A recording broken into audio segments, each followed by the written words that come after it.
nom de Dieu, nous revenons sur notre thème,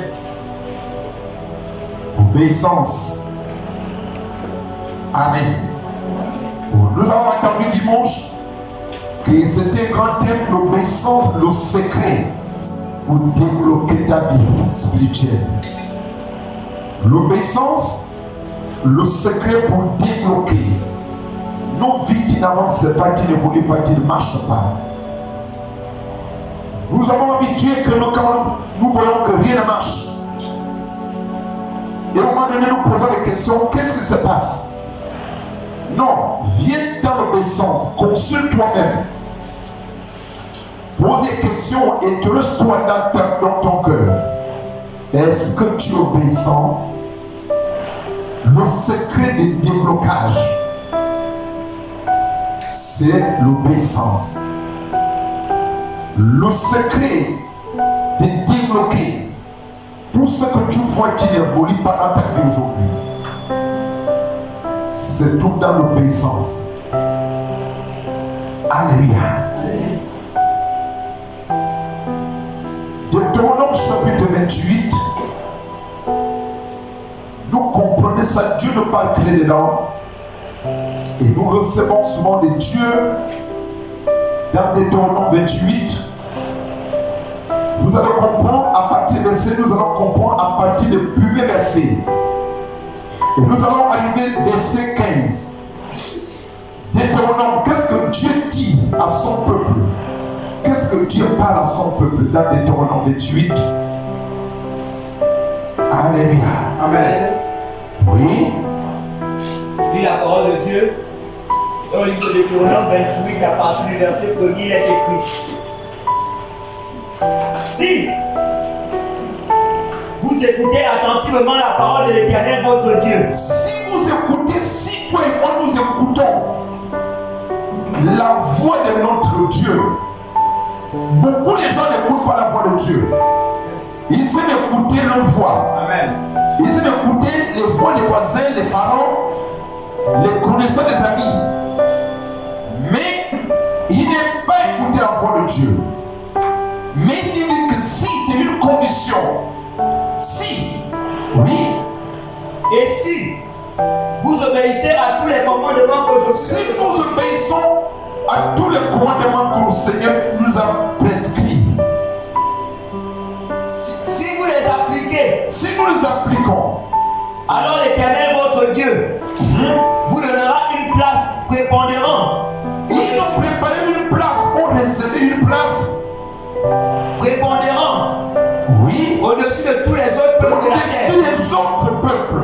Il me dit, il nous mettra à la tête dans notre version, pas de la tête sur tout d'autres peuples de toutes les nations. Mais quand nous écoutons ça, nous le prenons souvent à la légère. Asseyez-vous, que Dieu vous bénisse. Les gens pensent, nous pensons souvent que quand Dieu parle comme ça, il y a ceux qui disent, est-ce que, pose des questions. Nous pensons qu'on oublie que la parole de Dieu, c'est quelque chose de mensonge. Non. Non. Il sait pourquoi elle a dit. Il y a une fille qui m'a posé des questions. Nous sommes au terrain. Et me dit, je crois que j'étais avec mon fils évangéliste. David me pose des questions, nous pose des questions. Pourquoi Dieu a laissé le mal? Lui, il n'est pas d'accord pour que Dieu laisse le mal. Il devait enlever le mal, que ça fait que le bien. J'ai dit, maman, je vais te prendre l'exemple là où tu es là, tu es une femme. Si tu as des enfants, est-ce que tu veux voir les enfants là se perdre ou bien devenir des vauriens? Elle me dit non. Mais c'est exactement, mais il y a quelque chose. Et les enfants que tu as la bonne vision, tu as les bons désirs, tu veux qu'ils deviennent des personnes, les notables. Mais tu peux leur dire, ne touchez pas ça. Tu peux leur dire, ne touchez pas ça. Pourquoi tu dis ça? Parce que tu sais que que tu vas les interdire de ne pas toucher, de leur rendre quelque chose qui peut annuler ou détruire les bons pensées que tu es dans le lycée, que tu veux qu'ils soient. Et c'est ça que Dieu a marché avec nous. Dieu a cherché l'obéissance dans la vie de l'homme. Il cherche l'obéissance dans la vie de l'homme jusqu'à présent. C'est pourquoi Dieu dit, créons l'homme pour que l'homme nous rassemble. Donc Dieu ne travaille pas avec les animaux, il travaille avec les hommes. Il veut que l'homme soit collaborateur, personnel. Il veut que l'homme et lui soient en communion, qu'ils se parlent ensemble, ils font les choses ensemble. Mais il va dire, tu dois m'obéir. L'obéissance était le secret pour débloquer tout ce que tu sens bloqué dans ta vie. Tout ce qui n'évolue pas dans ta vie est basé sur parce que tu n'obéis pas à Dieu quelque part. Amen. Amen. Oui.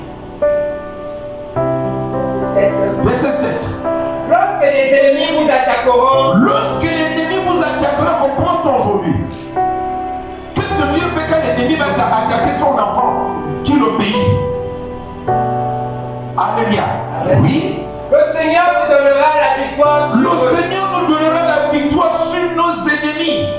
Quand ils vont essayer de nous attaquer, sitôt que nous sommes obéissants à lui, il va nous donner le pouvoir de surmonter sur nos ennemis et être victorieux de tout ce qui peut être nos ennemis. Ce que nous constatons, c'est que les chrétiens deviennent l'ennemi devient supérieur, ou bien l'ennemi les écrase. Ce sont eux qui commencent à se lamenter, pleurer et souffrir à cause de l'ennemi. Alors que Dieu dit, si tu m'obéis, je te donnerai la supériorité tout à l'heure et tes ennemis, tu seras vaincu, ils seront vaincus et tu seras victorieux sur tous ces ennemis.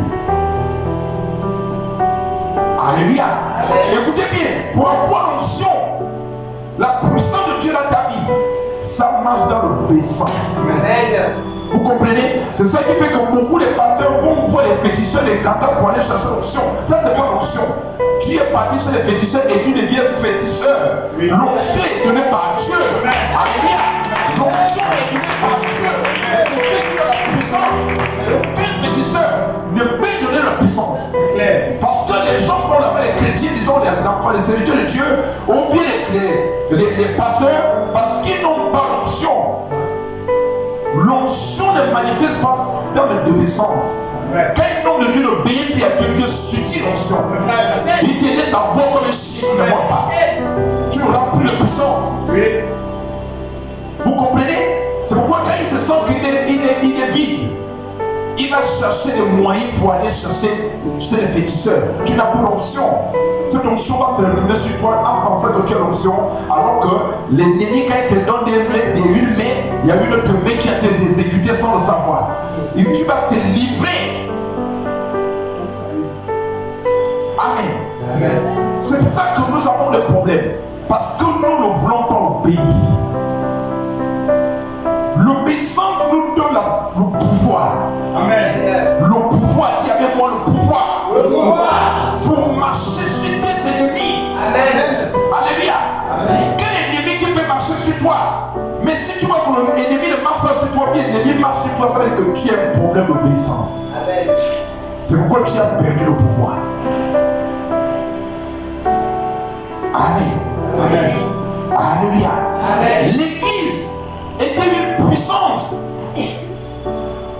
L'église, les chrétiens sont des personnes puissantes. Amen. Dans ce monde-là. Alléluia. Viens à l'église. Mais si tu n'es pas obéissant, tu vas te fatiguer de venir à l'église. Un jour, tu vas lâcher. Parce que Dieu va te décevoir. Il va te décevoir pour te montrer que je ne suis pas avec toi. Les chrétiens de nos jours, ils ne sont plus obéissants. Alléluia. Amen. Soyons obéissants. La démonstration de la puissance va se manifester. Dieu se trouve à nous. Et nous avons Dieu. Tu n'es pas simple là où tu es là. Quel petit démon, quelle petite malédiction qui peut bloquer ta vie? Ça va commencer comment? Quelle force qui va dompter ta vie? C'est que tu es manquement, tu es obéissant. Tu n'es pas obéissant. Tu te désobéis à Dieu. arrive par un seul chemin, Si ton ennemi arrive par un seul chemin que nous allons l'attaquer, ils s'enfuiront devant vous. ils s'enfuiront par cette chemin, c'est parce qu'ils vont s'éparpiller. Quand il vient devant toi, par un seul chemin que nous allons finir avec, nous allons l'attaquer. Et quand ils vont te rencontrer que tu es basé sur la puissance de Dieu, ils même vont fuir seuls. Ils n'auront pas d'échappement. Ils vont prendre le route. Il dit par le seul chemin, comment quelque chose qui vient par un chemin et même crée sept chemin, c'est qu'ils vont s'enfuir. Chacun met la tête là où Dieu pour fuir simplement. Parce qu'ils ont trouvé que tu as obéissant à Dieu. Amen. Alléluia. Amen. Il fera prospérer tout ce que Est-ce qu'on comprend? Il fera prospérer tout ce que vous entreprendrez. tout ce que vous entreprendrez.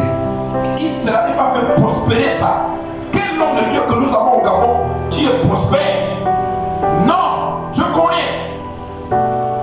C'est pourquoi ils sont obligés de se battre dans la politique. Est-ce que le nom de Dieu fait la politique? Non, vous êtes des païens. Pour survivre.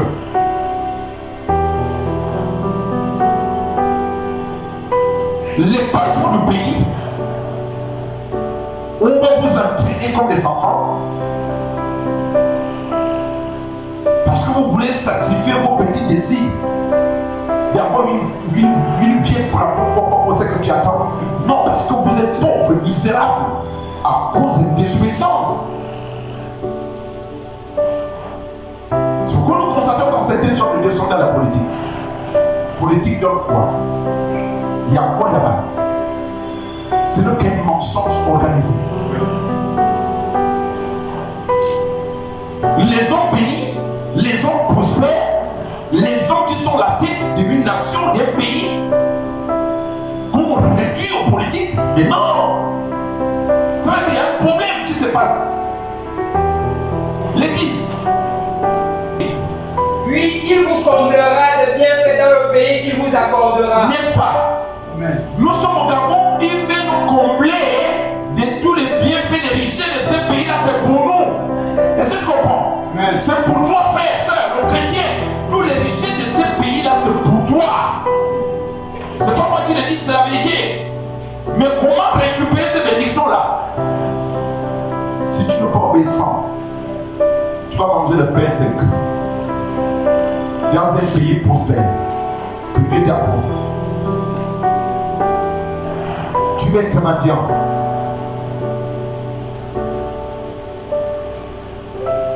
Alléluia. Amen. Oui. Si vous mettez en pratique Si vous mettez en pratique, il t'aime toujours. Si vous mettez en pratique les commandements du Seigneur, les votre commandements du Dieu, Seigneur notre Dieu, et si vous obéissez à sa volonté, et si nous obéissons à sa volonté c'est quoi? La première volonté de Dieu de base, c'est que tout ce qu'il a créé comme son image repart en lui. Amen. Donc nous devons sauver les âmes. Est-ce que tu comprends ça? Tu n'es pas dans cette obéissance, tu vas vivre misérable. Dieu n'a pas d'autre occupation. C'est que l'on soit sauvé. Et vous comprenez qu'il avait sacrifié son unique pour ça.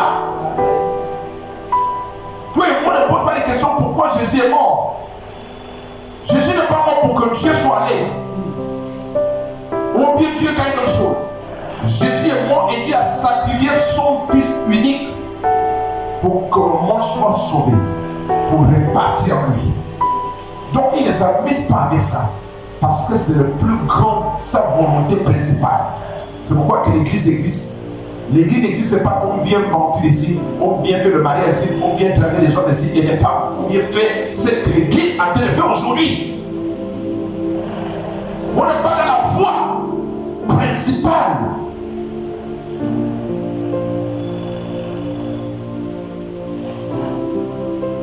Alléluia. Oui.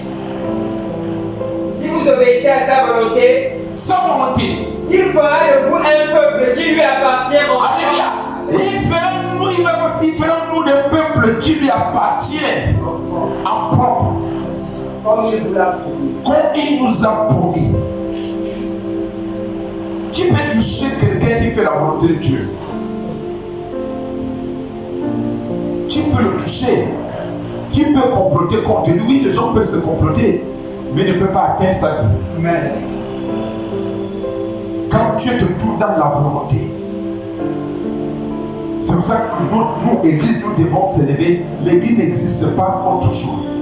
C'est pour sauver. C'est pour sauver. C'est le plus grand souci qui est dans le cœur de Dieu. Il vient voir tout le monde qu'il a créé à son image repart en lui. Oui. Verset 10. Tous les autres peuples de la terre Tous les autres peuples de la terre, ça veut dire que les païens, si tu ne sont pas enfants de Dieu ou les chrétiens, feront alors verront alors. que vous êtes consacrés au service du Seigneur. Est-ce qu'on comprenait? Quand vous êtes consacré au service du Seigneur, c'est par le service qu'on appelle la volonté de Dieu. Quand tu sais Dieu, c'est par là qu'on appelle la volonté de Dieu. Si vous ne connaissez pas, la volonté de Dieu n'est pas ce qu'on demande. Je crois que après que c'est la volonté, non. Il y a ce qui nous a donné des pieds. Il y a deux choses dedans. La volonté et qu'est-ce qu'il a parlé? L'obéissance. C'est deux choses. Est-ce que tu fais la volonté de Dieu? Pose des questions à ton voisin. Est-ce que tu fais la volonté de Dieu? Est-ce que tu es dans la volonté de Dieu? C'est pour ça que Jésus a dit, préoccupons-vous d'abord le royaume des cieux. Et la vie juste que Dieu demande. La vie juste que Dieu demande, c'est quoi? C'est sauver les âmes. Pour les envoyer au ciel. Le ciel va te peupler, va te remplir, va que l'enfer ne soit pas rempli. Avec Dieu ne pas créer son enfant, celui qui pose sa demande à aller à la perdition. Il n'aime pas ça. C'est pourquoi il sacrifie. Il sacrifie son fils, il a sacrifié. Il va mourir. Parce que j'aime toujours ces gens. Et toi, tu viens t'asseoir. Nous, les chrétiens, on s'assoit. On dit simplement, je suis chrétien.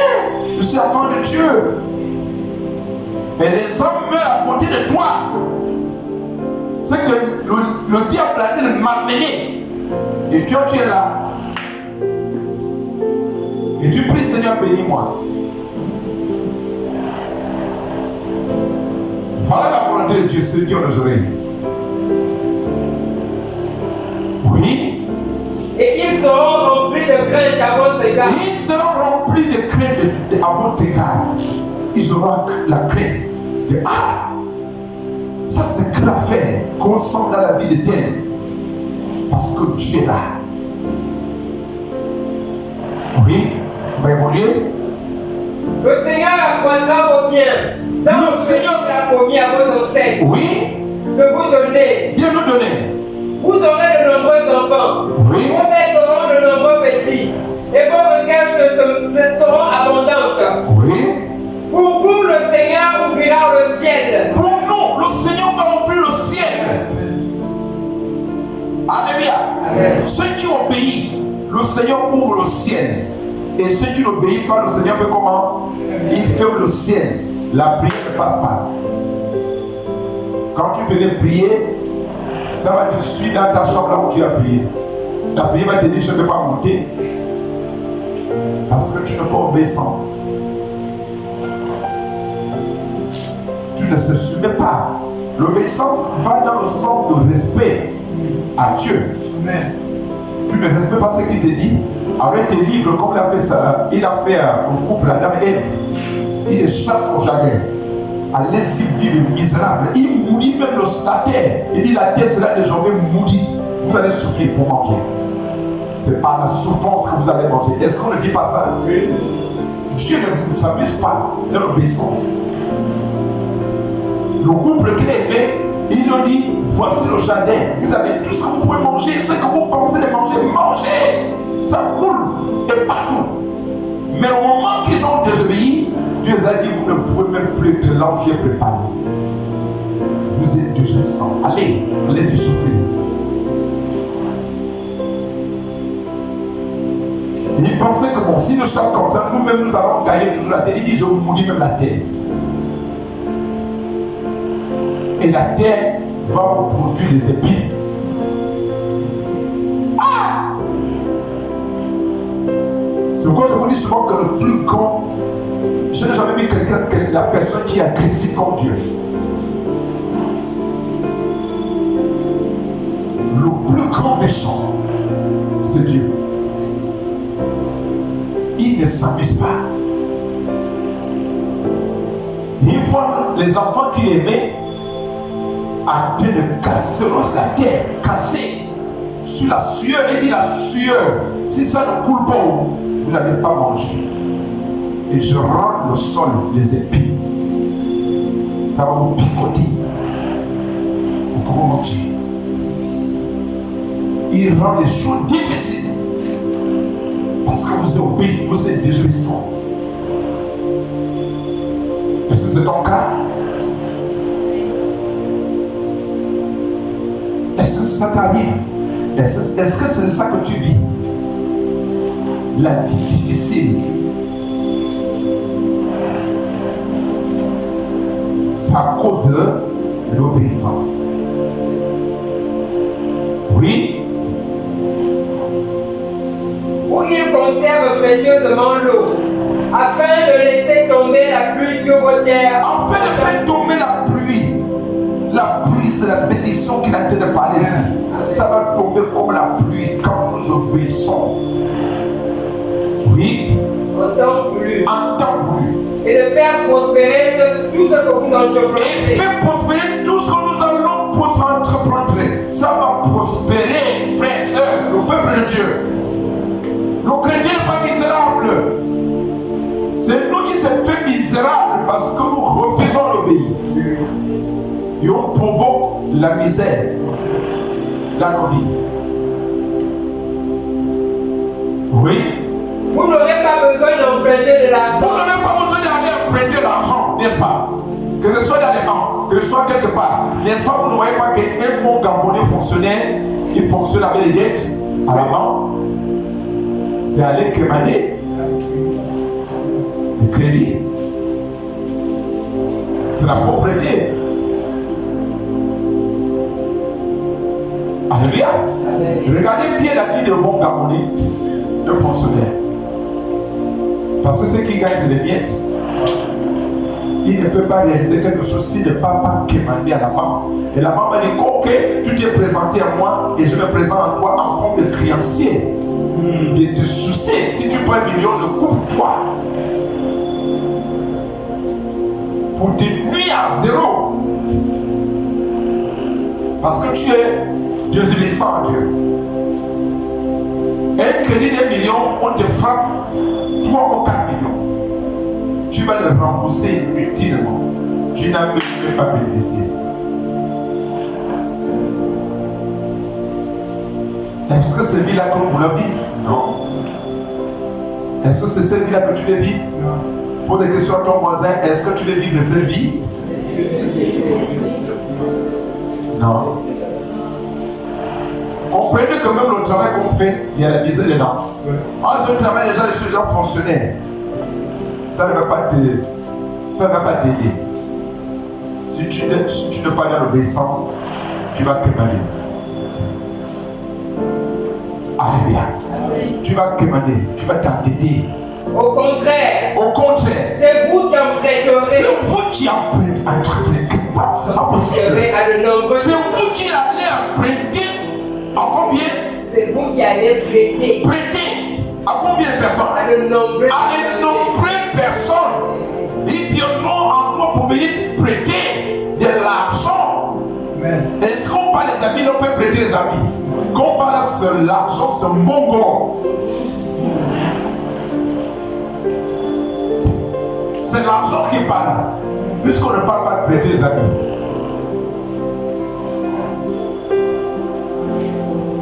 Alléluia.